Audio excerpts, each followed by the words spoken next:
ఆశయ సాధనకు కృషి చేయాలని జిల్లా కలెక్టర్ ఆశీష్ సాగ్వాన్ పిలుపునిచ్చారు. తెలంగాణ రాష్ట్ర అవతరణ వేడుకలను సోమవారం నిర్వహించారు. అమరవీరుల స్మారక స్తూపం వద్ద రాష్ట్ర tourism development corporation chairman Patel Ramesh Reddy జిల్లా కలెక్టర్ అమరులకు నివాళులర్పించారు.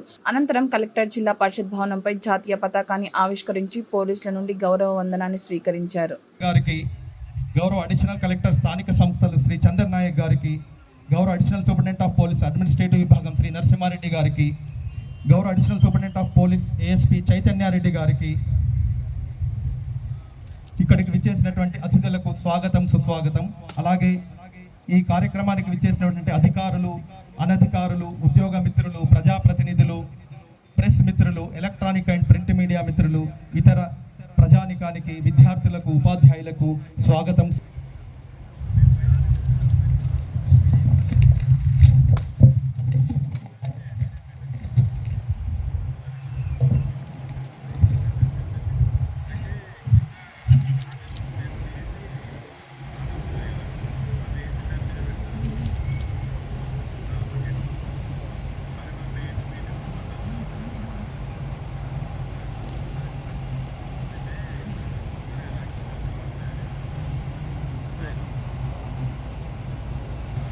భారతదేశానికి 15 ఆగస్టు 1947వ తేదీన స్వాతంత్రం సిద్ధించిన రోజున అర్ధరాత్రి చీకట్లో కూడా దేశమంతా సంబరాల కాంతులు విరజిమ్ముతున్న వేళలో తెలంగాణలో మాత్రం పట్టపగలు కూడా జాదవ్, కొంజేటి సత్యవతి, కాసం కృష్ణమూర్తి ఇలాగా ఎందరో విద్యార్థుల బలిదానాల ఫలితంగా సాకారమైన తెలంగాణ రాష్ట్రం కల పోరాటమందున సమిధలయ్యిరి ఎందరో అరువతేన్ల రాటము పోరుబాటను ఎంచగా అమరవీరుల కలల సౌధము అద్భుతము మన తెలంగాణం.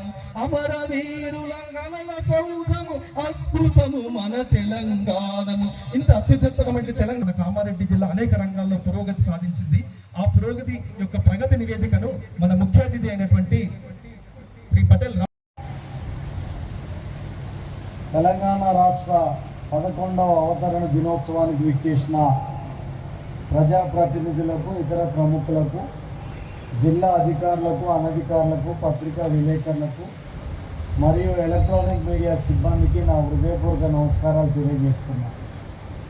రాష్ట్ర సాధన కోసం సాగిన మహా ఉద్యమంలో పాలు పంచుకున్న వారందరికీ శుభాకాంక్షలు. ఈ సందర్భంగా ప్రాణాలు సైతం త్యాగం చేసిన అమరవీరులందరికీ ఘన నివాళులు అర్పిస్తున్నాను. తెలంగాణ రాష్ట్ర అవతరణ ఉత్సవాలు ఈరోజు మనం ఉత్సాహపూరిత వాతావరణంలో జరుపుకోవడం ఎంతో ఆనందంగా ఉంది. తెలంగాణ రాష్ట్రాన్ని భారతదేశంలోనే అగ్రస్థానంలో నిలిపేందుకు గౌరవ ముఖ్యమంత్రి రేవంత్ రెడ్డి గారి నాయకత్వంలో తెలంగాణ రైజింగ్ 2047 విజన్తో ప్రజాప్రభుత్వం ముందుకు సాగుతుంది. తెలంగాణ రాష్ట్ర అభివృద్ధికి ఆర్థిక, సామాజిక పరిపాలన రంగంలో ఆదర్శవంతమైన లక్ష్యాలతో తెలంగాణ రైజింగ్ 2047 విజన్ డాక్యుమెంట్ను రూపొందించినట్టు గౌరవ ముఖ్యమంత్రి రేవంత్ రెడ్డి గారు ఇటీవల జరిగిన నీతి ఆయోగ్ సమావేశంలో వెల్లడించడం జరిగింది. తెలంగాణ రైజింగ్ 2047 కీలక అంశాలు.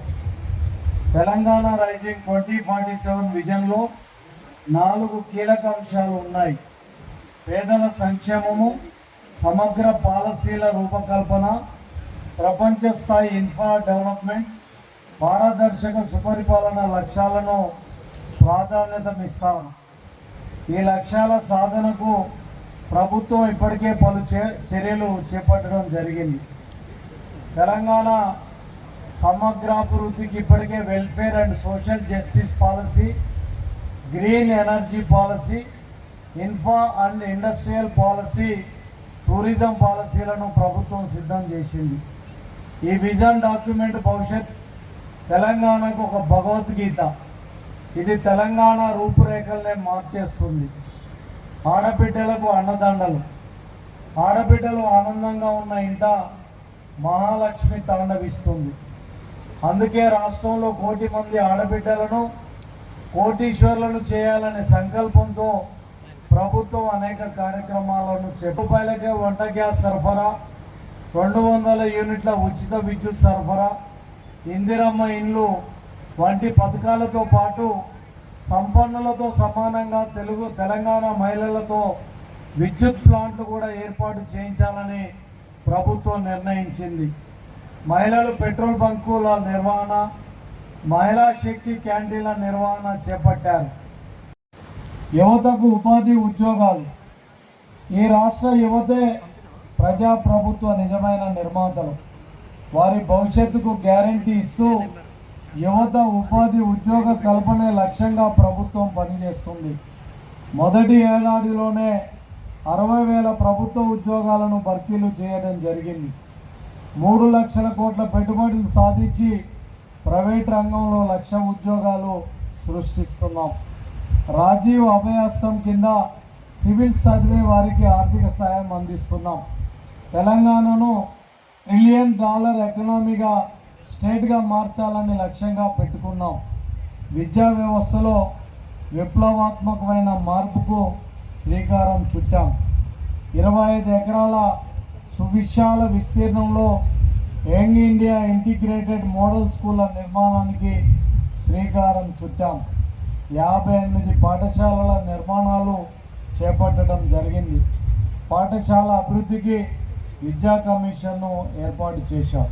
ఇందిరమ్మ ఇళ్ల నిర్మాణం. రాష్ట్రంలో నిరుపేదలకు నియోజకవర్గానికి 3,500 చొప్పున ఇందిరమ్మ ఇళ్ల నిర్మాణం చేపట్టడం జరిగింది. రాష్ట్రంలో 4,50,000 ఇందిరమ్మ ఇళ్ల నిర్మాణం లక్ష్యం. రాష్ట్రంలో ఇప్పటికే గృహ నిర్మాణాల ప్రారంభం, నిర్మాణ దశలను బట్టి లబ్ధిదారుల ఖాతాల్లో నగదు జమ చేస్తున్నాం. చెంచులకు ఇందిరమ్మ ఇండ్లు. గిరిజన ప్రాంతాల్లోని చెంచులకు 10,000 గృహాలను కేటాయింపు చేయడం జరిగింది. గిరిజనుల భూములకు సాగునీరు, విద్యుత్ సదుపాయానికి ఇందిరా సౌర గిరిజల వికాసం కార్యక్రమాన్ని కూడా చేపట్టడం జరిగింది. హైదరాబాద్కు అంతర్జాతీయ హంగులు. హైదరాబాద్ నగరాన్ని అంతర్జాతీయ ప్రమాణాలతో అభివృద్ధి చేసేందుకు ప్రణాళికలు సిద్ధమయ్యాయి. మెట్రో విస్తరణకు శ్రీకారం చుట్టాం. ఇందిరా మహిళా శక్తి శాలను ప్రభుత్వం ప్రారంభించింది. మహిళా సంఘాల ద్వారా 600 బస్సులను కొనుగోలు చేయించి ఆర్టీసీకి అద్దె ఇవ్వాలని నిర్ణయించింది. ఇందులో 150 బస్సులు ఇప్పటికే అందజేయడం కూడా జరిగింది. రైతులకు రుణము విముక్తి. దేశ వ్యవసాయ చరిత్రలో నిలిచిపోయేలా అధికారంలోకి వచ్చిన కేవలం 8 నెలల కాలంలో 25,35,900 మంది రైతులను రుణ విముక్తుల్ని చేయడం జరిగింది. 20,617 కోట్ల రూపాయల రుణమాఫీ కూడా చేయడం జరిగింది. రైతులకు పెట్టుబడి సాయం పెంచి రైతు భరోసా పథకం కింద ఎకరానికి 12,000 రూపాయలు ఆర్థిక సాయాన్ని అందిస్తున్నాం. రైతులు పండించిన ప్రతి గింజను కొనుగోలు చేస్తూ ధాన్యం కొనుగోలు చేసిన 24 గంటల్లో రైతు ఖాతాల్లో నగదు జమ చేయడం కూడా జరుగుతుంది. గత ఏడాది 2.90 కోట్ల టన్నుల ధాన్యం పండించి తెలంగాణ రైతులు దేశానికే ఆదర్శంగా నిలిచారు. అకాల వర్షాలకు పంట నష్టపోయిన రైతులకు ఎకరాలకు 10,000 రూపాయల పరిహారం ఇస్తున్నాం. సన్న ధాన్యానికి క్వింటాలకు 500 రూపాయల బోనస్ను కూడా చెల్లిస్తున్నాం. భూమి లేని వ్యవసాయ కూలీల కుటుంబానికి ఇందిరమ్మ ఆత్మీయ భరోసా కింద ఏడాదికి 12,000 రూపాయల ఆర్థిక సహాయం కూడా అందజేయడం జరుగుతుంది. నిరుపేదలకు సన్నబియ్యం. పేదలి ఆకలి తీర్చడంతో పాటు వారు ఆత్మగౌరవంతో జీవించేందుకు ఇందిరమ్మ ఇండ్లు. ఈ చట్టంలోని నిబంధనలు పారదర్శకంగా, సమగ్రంగా, భూ వివాదాలకు తావు లేకుండా భూ యజమానుల హక్కులు పూర్తిగా పరిరక్షించడానికి రూపొందించబడ్డాయి. డిజిటల్ మ్యాపింగ్ వ్యవస్థ, ఆధునిక సాంకేతికతను ఉపయోగించడం ద్వారా భూభారతి లావాదేవీల్ని సులభతరం చేసి సక్రమమైన భూ రికార్డుల వ్యవస్థను ఏర్పాటు చేయడానికి దోహదం చేస్తుంది.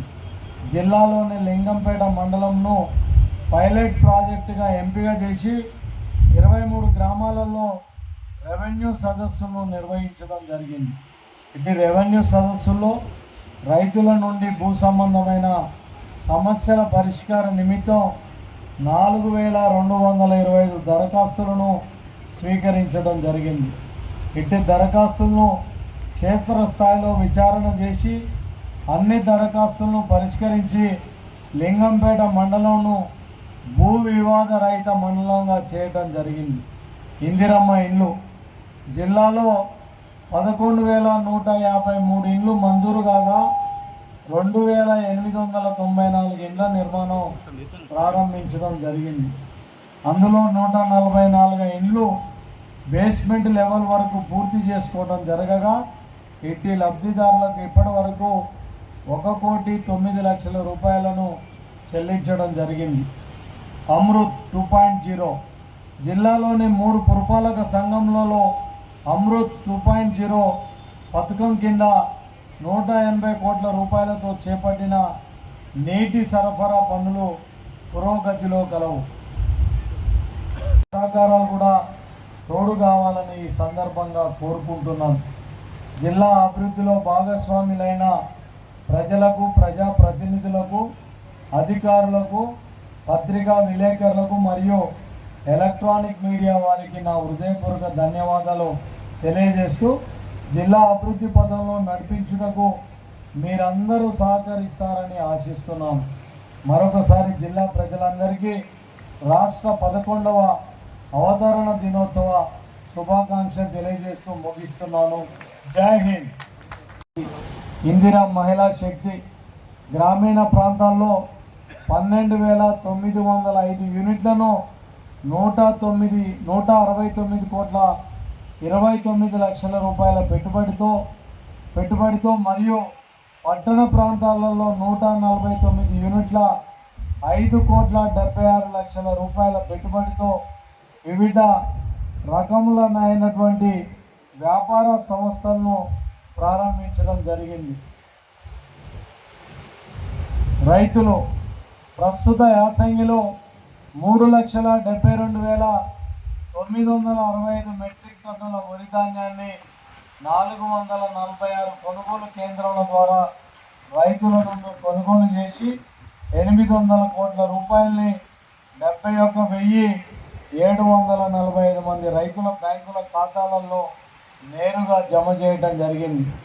జిల్లాల్లో మొత్తం 446 వరి ధాన్యం కొనుగోలు కేంద్రాలు ఉండగా అందులో ఐకేపీ క్రింద గతంలో 27 కేంద్రాల ద్వారా వరి కొనుగోలు చేపట్టడం జరిగేది.